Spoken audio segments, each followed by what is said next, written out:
If you're an OnlyFans management agency trying to increase your model's earnings, then you know providing traffic for that model is crucial. Getting new subscribers means that your chat and team constantly have the opportunity to generate sales through messages. But if you're struggling to figure out which traffic source you should double down on, then you're in the right place. In this video, I'm going to rank my top 5 traffic sources which are going to give you the most leverage and get as many subscribers across to the OnlyFans account as possible. And these are the exact traffic sources that we use in our agency, which last month we generated over $150,000 in revenue for our models. And I'm also going to break down the pros and cons of each and how we actually use them on a daily basis. And before we start, I'm going to rank these from my least favorite to my most favorite. So stick around till the end of the video for a few important traffic sources which you need to implement. So the first traffic source I want to talk about is Reddit. Now I'm going to talk about a couple of pros before we go into the cons. So pros of Reddit: if you have a model starting from scratch, you can get subscribers into the OnlyFans account from the very first day of posting on Reddit, right? Whereas if you're posting on Instagram, for example, it's going to take about 30 to 60 days to build up an account where you're getting consistent subscribers through. Whereas if you set a Reddit account up for a model, you post in a few different subreddits, you can literally get traffic within the first day. So when guys in my coaching come to me and say, look, Luca, I've got this model, she's starting from zero, which traffic sources shall I do first? Now, of course,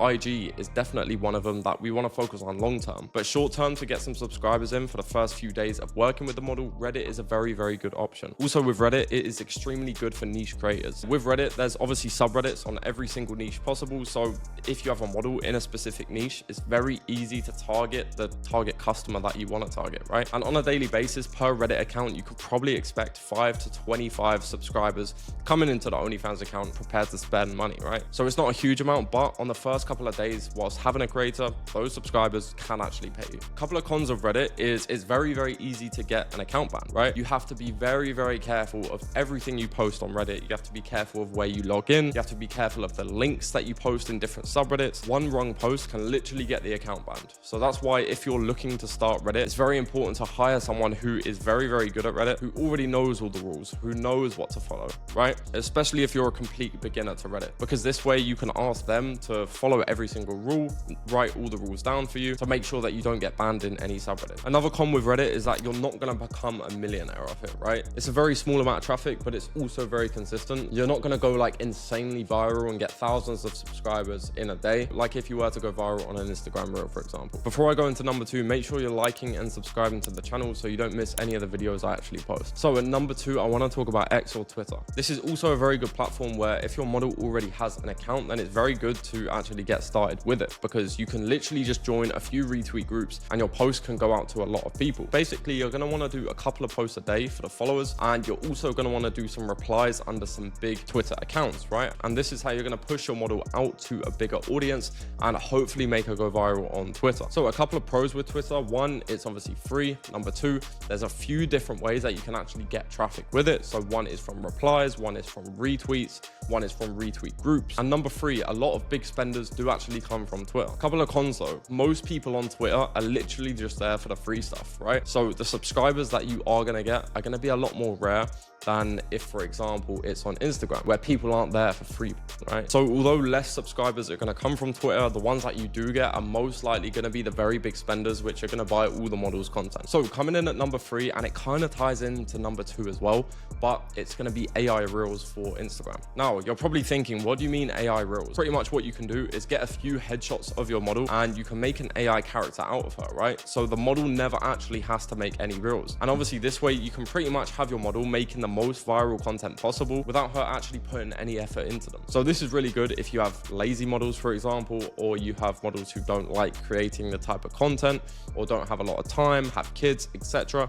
You can literally just get a few headshots of a model, like passport photos, and you can face swap them onto really high performing reels. So obviously a couple of pros: this helps with consistency, right? There's never going to be a day where your model does not have content going up. Another pro: you can get the most viral content possible and get your model to recreate it without even doing anything. You can go on a website called Picasso.ai and literally do this. It's very cheap as well, so it's not going to cost you a shit ton of money, and it's going to get your model to go viral as fuck if you are using the right videos and face swapping in the right way. A couple of cons though: sometimes it can look pretty fake, but obviously it's up to you if you decide to post the fake ones or not. And another con, obviously it takes more time from your side, which the goal is eventually to literally outsource it so you don't have to do it. So coming in at number 4, we have got normal Instagram Reels. IG right now is by far the best platform to get your model to go viral on.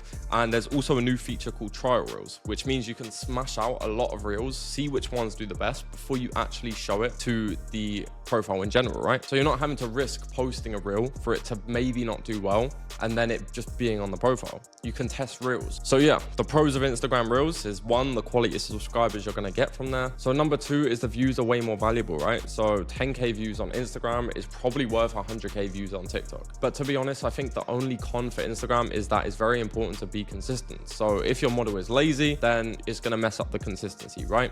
But that's where the AI reels will come into play. So coming in at number 5 is my favorite, and it's TikTok Live. If you have a pretty model, she can literally gain 100 subscribers per day from TikTok Live, and she doesn't even have to do anything. All she has to do is sit there on her phone, look pretty, and she will get subscribers through the door. So if you start with a model and she already has 1,000 followers on TikTok, she can automatically go live. You can get a spoofed link to put in the TikTok bio, and you can get a shit ton of subscribers from TikTok Live. For example, one of our models does over 150 subs a day from TikTok Live, and she's literally gone from 3K a month to 45K a month in about 45 days. Also, the subscribers are pretty high quality from TikTok Live, extremely different from normal TikTok, and they're actually the type of guys which are going to spend on the OF account if you have the correct strategy in place. So if your model's not already on TikTok Live, you need to get her on TikTok Live ASAP, because it's going to bring in a shit ton of subscribers and you can just convert them on chats so easily. So the pros are, in the first day, your model can get a lot of subscribers.